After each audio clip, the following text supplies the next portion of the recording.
Salut à toutes et à tous, on se retrouve dans mon environnement habituel. J'ai l'impression que ça fait très longtemps que j'ai pas fait une vidéo comme ça.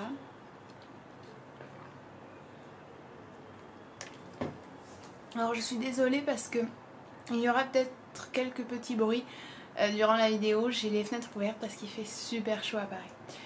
Alors j'avais envie de revenir avec vous sur un point qui a été abordé plusieurs fois dans mes vidéos de façon différente. C'est un point que j'ai un petit peu abordé dans mes vidéos, la radicalité. C'est un point que j'avais également abordé, il me semble, dans une vidéo qui s'appelait peut-être les émotions et le militantisme ou quelque chose comme ça. Enfin, en tout cas, je les listerai dans la barre d'infos. C'est également un point que j'avais plus ou moins mentionné, ou en tout cas qui peut être relié à des choses que j'avais abordées dans ma vidéo qui maintenant est malheureusement plus disponible sur le véganisme, une menace, etc. Et en fait, c'est également quelque chose dont j'ai parlé lorsque j'ai passé le CAFEP. J'ai rencontré un jeune homme très sympathique, si jamais tu passes par là, qui passait également le CAFEP et qui regardait mes vidéos en fait, et qui très gentiment était venu me souhaiter bonne chance avant les premières épreuves, et que j'ai recroisé en fait dans la rue à Tours. Et en fait, on a parlé pendant quelques temps, et il y a tout était très intéressant, mais il y a un sujet qui m'a vraiment fait réfléchir parce que c'est quelque chose qui m'avait déjà interpellée plusieurs fois par le passé, et c'est également quelque chose qui revient très fréquemment, et c'est cette idée de où on parle. Alors c'est une manière un peu étrange de le dire en français, j'ai l'impression, mais c'est vraiment cette idée de la provenance de notre parole. Et qu'est-ce que ça veut dire ça? Ça veut dire que lorsque je dis ta ta ta ta ta ta, d'accord, si une autre personne dit exactement ta ta ta ta ta ta ta, ces deux choses ne se valent pas forcément. Pourquoi? Parce que cette personne et moi-même ne sommes pas les mêmes personnes. On ne vient pas du même milieu, nous ne subissons peut-être pas les mêmes discriminations, nous n'avons pas les mêmes privilèges, nous n'avons pas les mêmes difficultés. Que cette personne, ça peut être des questions de genre, ça peut être des questions de race, ça peut être des questions de handicap, ça peut être des questions d'éducation, ça peut être des questions de santé mentale, ça peut être des questions... vraiment des questions diverses et variées, mais effectivement il y a vraiment ces grandes idées de discrimination qui reviennent, c'est-à-dire la classe, le genre, la sexualité, la race, etc. et le handicap, ou la validité plus ou moins, voilà. Et j'ai l'impression que c'est quelque chose qui n'est pas forcément totalement intégré par tout le monde, alors que ça me semble être quelque chose de fondamental et de crucial si l'on veut premièrement, effectivement, comprendre la société qui nous entoure, mais surtout comprendre le militantisme et entendre la parole de certaines personnes. Parce qu'il me semble que pour beaucoup de gens, et alors je vais vous donner plusieurs exemples, histoire d'illustrer mon propos. Par exemple, le fait qu'un homme insulte une femme en utilisant des images sexistes et misogynes, ce n'est pas la même chose qu'une femme insultant un homme. Je pense que l'on est tous d'accord pour dire que les insultes, la violence, le rejet, la méchanceté, voilà, si on veut utiliser des termes assez puérils peut-être, mais ce ne sont pas des choses positives. Il est clair à mon sens que voilà, entre nous, la personne qui regarde ces vidéos, sauf les trolls et les anti-féministes, etc., parce que eux c'est autre chose, mais nous là, les personnes sensées, il me semble qu'on est tous d'accord, quelles que soient nos opinions, on va dire politiques, quelle que soit notre manière d'aborder le militantisme, etc., quel que soit notre engagement total, partiel, vraiment assumé dans certaines causes, on est tous d'accord pour dire qu'on ne veut pas mettre de la violence, de la négativité, de la haine dans notre vie. C'est pas non plus quelque chose que l'on fait par plaisir et que l'on fait voilà, parce que c'est une option qui nous semble agréable, pourquoi pas, dans notre discours. Ça ne marche pas comme ça. Mais la réalité, c'est que si une personne racisée, par exemple, s'exprime d'une manière qui peut être violente, qui peut être insultante, ce ne sera quand même pas la même chose que si une personne blanche le fait. Si une personne qui est valide, qui est blanche, qui est, allez, soyons fous, un homme, voilà, se permet en fait d'utiliser ne serait-ce qu'une violence symbolique et qu'une violence verbale, même si elle n'est pas forcément très explicite, pour asseoir un pouvoir qui est déjà en place, pour renforcer les discriminations déjà établies et déjà en pratique, pour marginaliser ou stigmatiser encore plus des populations qui le sont déjà, eh bien il me semble que cette violence verbale, que cette violence même symbolique, même si elle n'est pas physique, même si elle n'est pas réellement tangible, de toute manière, elle est en réalité très, très tangible. Elle n'est certes pas tangible dans la parole même, mais elle est tangible dans ce que la parole entraîne. Parce qu'il ne faut pas oublier quand même qu'une parole, certes sur le moment quand on l'a dit, effectivement ce n'est que du vent, ce n'est qu'une profusion de sons qui nous parviennent et qui n'ont pas un impact immédiat dans leur formulation même sur le monde. Toutefois, il ne faut pas aller très très loin pour comprendre que nos paroles, elles ont un impact sur le monde et elles ont des répercussions et une influence. Donc déjà, également à nuancer cette idée que le fait qu'une violence verbale ou qu'une violence symbolique n'est pas tangible. C'est également à nuancer. Mais bon, pour en revenir à mon point, ce que je veux dire, c'est que par exemple cette personne-là, jouissant de beaucoup de privilèges, mais par ailleurs pouvant effectivement de toute manière avoir des soucis, elle peut, cette personne-là, avoir des problèmes psychologiques, elle peut être en dépression, elle peut avoir beaucoup de stress à la maison, je n'en sais rien, mais ce qu'il en est, c'est que, au vu de ces discriminations importantes que sont la classe, le genre et la race, cette personne-là jouit de privilèges qui ne sont en aucun cas niables. C'est pas possible. Donc, elle jouit de ses privilèges et elle se permet une parole qui va stigmatiser, qui va violenter. Et bien, cette violence-là, quand bien même elle ne serait que verbale et symbolique, pour moi, cette violence-là est plus violente, plus grave et plus condamnable que la violence, par exemple, physique d'une personne racisée, ou d'une personne de sexe féminin ou de genre féminin ou transgenre ou non-binaire qui irait par exemple, je ne sais pas moi, s'attaquer à une institution, envoyer, voilà, comme on l'a dit, une brique par exemple, je ne sais pas moi, sur une enseigne qui serait transphobe, ou taguer des murs, ou démolir n'importe quel immeuble. Est-ce que je suis en train de vous dire que c'est bien de faire ça? Est-ce que je suis en train de vous dire que la violence, c'est quelque chose de bon? Non, c'est pas mon propos. Mais mon propos, c'est qu'en fait, on ne peut pas avoir cette analyse extrêmement rapide et extrêmement incorrecte, qui est d'ailleurs celle que je retrouve souvent dans les tweets totalement, ou dans les propos totalement incroyables de Raphaël Enthoven, qui, en fait, lui, il voudrait mettre un signe égal entre tout. Comme si toutes les violences se valaient, comme si toutes les insultes se valaient, comme si tous les rejets se valaient. Alors que par exemple, je suis désolée, mais le fait que des personnes, par exemple noires, veuillent se réunir entre personnes noires pour parler de leur vie, des problèmes qu'elles ont dans la vie de tous les jours, effectivement, si on analyse d'un point de vue très factuel, sans prendre en compte le contexte, effectivement, c'est un rejet, d'accord, des personnes qui ne sont pas noires. Effectivement, c'est une forme d'exclusion et d'exclusivité. Maintenant, est-ce que l'on peut se permettre de dire que ça, c'est la même chose qu'un club qui serait réservé aux blancs?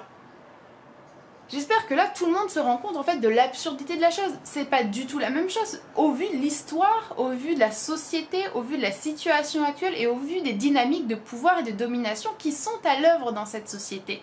Le fait que des personnes blanches se réunissent en club de blanc pour blanc, ce n'est pas en réaction à une oppression, ce n'est pas pour se défendre, ce n'est pas pour s'assurer qu'ils sont dans un environnement sûr pour prendre la parole, c'est pour assurer une domination, une discrimination et une violence. Lorsque des personnes noires se rassemblent ainsi, c'est en réaction à une discrimination.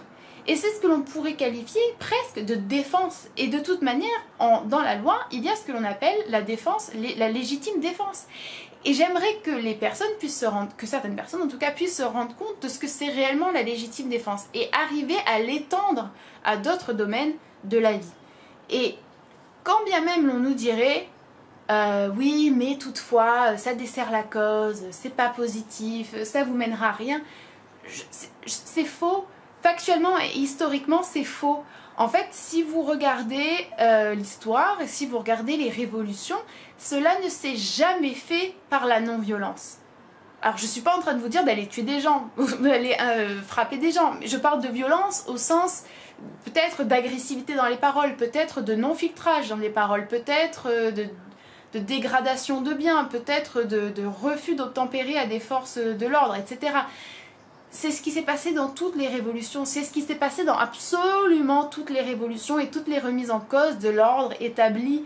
Et vous avez en fait, c'est assez étrange, enfin c'est pas étrange, mais par exemple, il y a des tas d'intellectuels qui sont là en train d'être en pamoison devant mai 68 par exemple, enfin aux dernières nouvelles, mai 68, ils n'étaient pas assis en train de se partager des fleurs et de se dire n'osons pas la voix, ne jetons pas de pavés, etc. La Révolution française, c'est pareil. La Révolution à Haïti, c'est pareil. Toutes les révolutions. Et en réalité, quand on regarde bien, les principaux mouvements qui ont été les plus pacifistes, c'est le féminisme, par exemple. Et le véganisme. L'antiracisme a quand même été marqué par des événements assez agressifs ou violents, même si à nuancer également. Et alors, réaction en général des gens, c'est qu'ils vous donnent deux exemples, Martin Luther King et Gandhi. Alors, ça, je pense que ça prouve premièrement la méconnaissance de ces personnages. C'est-à-dire que Martin Luther King, il est connu pour son côté très pacifiste, mais ce n'est pas toute sa personne, ça n'a pas été tout son engagement et ça n'a pas été toutes ses paroles. Donc, premièrement, méconnaissance de la personne. Deuxièmement, Gandhi. On a l'impression, en fait, que les gens s'imaginent que c'est avec ses marches pacifistes et ses sittings totalement tranquilles qu'il a libéré l'Inde, alors qu'en réalité, non. De toute manière, tout est multifactoriel. Et quand on regarde bien, même si symboliquement, c'est effectivement très fort, la présence de Gandhi, même si effectivement il faut s'en inspirer, il y a des choses à prendre là, j'en suis totalement d'accord. S'imaginer que c'est ça qui a libéré l'Inde, non, il y a des facteurs économiques, il y a des facteurs politiques et géopolitiques à prendre en compte qui sont bien autres que la présence de Gandhi. Donc en réalité, quand on regarde factuellement et historiquement les choses, les révolutions ont réussi, et je ne parle pas après du bien fondé ou de la réussite de leur continuité, ça c'est autre chose, ça se fait avec un minimum de violence. Et lorsque vous regardez également, pour en revenir à cette idée de on parle d'où vient en général cette injonction à la non-violence? D'où vient en général cette injonction qui nous dit si tu es violent, même en étant oppressé, tu ne vaux pas mieux que l'oppresseur, ce qui est une aberration totale à mon sens. Elle vient toujours du côté soit de l'oppresseur, soit du privilégié. C'est-à-dire que c'est des personnes qui ont ce luxe de ne pas avoir à se battre pour leur vie, qui ont ce luxe de ne pas être confrontées à cette souffrance immédiate, à cette urgence en réalité tout simplement, et qui se permettent de dire que l'on a le temps de discuter, que l'on a le temps de faire comme si l'on comprenait la parole de l'autre. Sauf qu'en réalité, la parole de l'autre, lorsqu'elle est raciste, lorsqu'elle est xénophobe, lorsqu'elle est misogyne, et lorsqu'elle n'est rien de tout cela en réaction à une menace, en réaction à une oppression, pas du tout, pas du tout.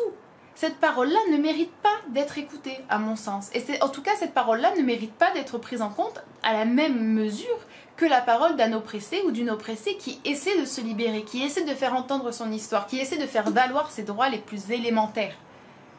Et lorsque vous regardez dans l'histoire, vous avez ça de manière... Les gens l'acceptent pour des choses qui sont très acceptables. C'est-à-dire que lorsque vous parlez des nazis, ah ben, de toute manière, voilà, c'est bien sûr qu'il fallait se battre contre les nazis. Mais pourquoi n'avons-nous pas fait preuve de non-violence à ce moment-là? Pourquoi? Pourquoi? Pourquoi? Pourquoi est-ce que là c'est acceptable? Ah, parce que là il y a des conséquences qui sont plus grandes, des choses plus grandes qui se jouent, mais alors où est cette limite? À partir de quand est-ce qu'on peut se réveiller? Et à partir de quand est-ce qu'on aurait peut-être dû se réveiller avec les nazis par exemple? Vous voyez? C'est un discours hypocrite en fait. C'est des gens qui sont dans un luxe où ils peuvent se permettre de ne pas remettre en cause l'ordre établi, où ils sont très tranquilles dans leur situation, ou carrément des gens qui visent à faire durer ces oppressions. Tout simplement. Ça me semble évident. Et il faut pas non plus oublier que, par exemple, discuter, ça ne peut pas se faire avec tout le monde. C'est-à-dire que si la personne en face de vous ne vous considère même pas comme un être humain, à quoi va servir de discuter avec cette personne de vos droits? Si vous êtes une personne transgenre et que vous êtes face à quelqu'un qui pense que vous êtes une abomination, une erreur incroyable de la nature et que vous devriez presque mourir ou en tout cas être soigné parce que vous avez un problème psychologique ou psychiatrique, vous allez discuter avec cette personne pour faire valoir vos droits? Mais premièrement, elle ne mérite pas cela, mais deuxièmement, d'un point de vue purement pragmatique, ça ne va vous mener nulle part. Ça ne va vous mener nulle part. Et les gens le savent pertinemment. Sauf que les gens préfèrent, soit parce qu'ils ont intérêt à garder ces oppressions en place, dire que les oppressés en fait ne valent pas mieux que les oppresseurs, les faire passer pour des terroristes, et donc là on a l'État qui vient en plus comment dire, régir ce qui est acceptable ou pas au niveau de la réaction à des politiques ou à des forces dominantes établies, ou alors dire que ça discrédite la cause, que ça dessert le mouvement, etc. Sauf que ces personnes-là ne font même pas partie de ce mouvement en général, ou en tout cas en font partie d'une manière très éloignée et très distante. Ce ne sont pas forcément elles qui souffrent en premier. Et j'ai envie de dire, quand bien même vous, en fait, vous ne seriez pas prêt à passer le pas de cette violence, eh bien ça vous regarde. Mais de venir juger ou de venir empêcher des gens de faire cela alors qu'ils le font pour vous aussi, je trouve que c'est d'une indécence folle. Et donc, il est très important, il me semble, de comprendre cela et de garder cela à l'esprit. C'est-à-dire que lorsqu'une femme tient des propos qui peuvent être violents, et lorsqu'une femme peut-être dégage cette impression qu'elle déteste les hommes, effectivement, je ne pense pas que détester les hommes ce soit une bonne chose et je ne les déteste pas. Mais est-ce que c'est la même chose qu'une femme qui vit dans un environnement où le patriarcat est roi? Est-ce que c'est la même chose qu'une femme qui vit dans la peur d'être violée, qui fait attention à comment elle s'habille quand elle sort, qui fait attention aux mains baladeuses dans le métro, qui ne peut même pas sortir pour fêter la Coupe du Monde parce qu'elle se fait agresser? Une femme qui ne sera peut-être pas payée pareil. Une femme qui sera en permanence jugée sur son physique. Une femme qui sait que d'autres femmes dans d'autres pays pas si lointains que ça ne peuvent pas aller à l'école, ne peuvent pas se marier librement. Enfin, des tas de choses. Une femme qui jusqu'en 45, je crois, n'avait pas le droit de voter. Une femme qui jusqu'à pas très longtemps n'avait pas le droit d'avoir un compte bancaire. La liste pourrait continuer. Tout ça parce que les hommes sont le pouvoir dominant et qu'ils le font sciemment parce que les lois ne sont pas tombées du ciel. Les discriminations ne sont pas tombées du ciel. Il y a des gens qui les performent et qui les font vivre. Le fait que cette femme-là puisse en réaction détester les hommes, est-ce qu'on peut la blâmer? Ou est-ce qu'on peut dire que c'est la même chose que ces hommes-là qui détestent les femmes et font tout ça contre les femmes sans être menacés, sans avoir une seule raison de le faire si ce n'est d'assurer leur pouvoir? Est-ce que c'est la même chose? Et ça, vous pouvez le remplacer avec tout, d'accord? Là, je vous parle des femmes parce que voilà, c'est l'exemple qui m'est venu, mais ça s'applique à toutes les causes et à toutes les discriminations. Et donc, pour en revenir un petit peu à cette vidéo que j'avais faite et qui avait été quand même assez mal comprise, je trouve, sur le véganisme, effectivement, la violence, c'est jamais bien. Mais pourquoi vouloir imposer cet idéal de pureté uniquement à ces aspects militants qui veulent libérer, alors que dans la vie de tous les jours, on s'en fout de cet idéal de pureté? C'est d'une hypocrisie incroyable, c'est une lâcheté, d'un conformisme incroyable. Personnellement, c'est quelque chose qui me répugne. Je vais vous le dire honnêtement, ça me répugne. Parce que de s'entendre dire par des gens bien pensants que on dessert la cause, s'entendre dire par des gens bien pensants que l'on devrait se calmer, alors que la violence s'exerce tous les jours symboliquement et pas symboliquement, sans que personne ne lève le petit doigt, alors que d'un coup tout le monde lève tous les doigts pour dénoncer la violence de ceux qui veulent réagir à cette violence, de ceux qui veulent se libérer ou libérer les autres, je trouve ça horrible. Et comme je l'ai dit, juste regarder dans l'histoire et regarder factuellement comment se sont produits les changements, comment on a obtenu des changements et des améliorations d'ordre social, et dans tous les pays. Si vous demandez à la classe au pouvoir, si vous demandez aux personnes dominantes, s'il vous plaît, abandonnez vos privilèges parce que vous voyez bien que nous on souffre. Est-ce qu'on a déjà vu une classe dominante le faire parce qu'on lui demandait?